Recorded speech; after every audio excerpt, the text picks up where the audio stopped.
So, Ahmed Tharwat.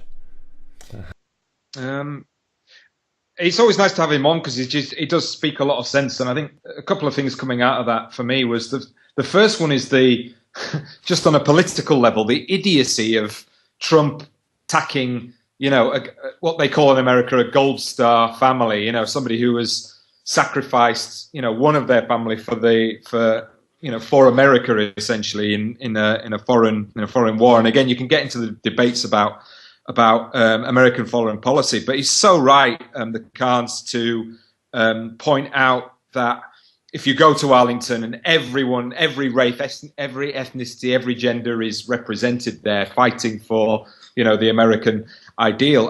But the second thing is, I think that what Thao was talking about at the end, about the way that this kind of rhetoric is used as a distraction to stoke up fear and use the ignorance, to be perfectly honest, of a lot of the voters, where they can blame an immediate enemy, which isn't the actual enemy, and not think about the wider economic, social, cultural issues that are facing the country. In a very similar, it's almost a parallel to the kind of fear tactics that were used by the Brexiters.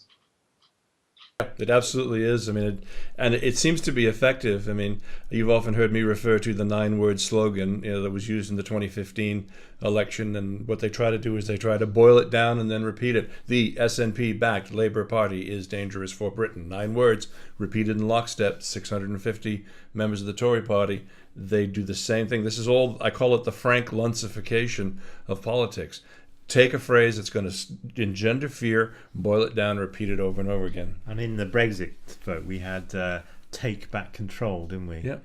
I mean, I think Ahmed says a lot of great, important things, and I'm, very grateful for him coming on.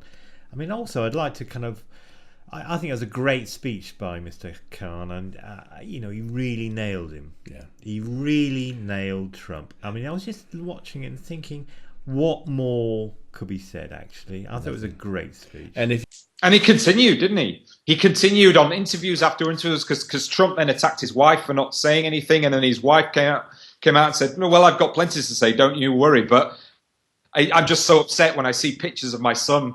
You know what I mean? That I feared I couldn't say anything, and both of them kept going, and that's that takes a lot of courage to play the media game against Donald Trump.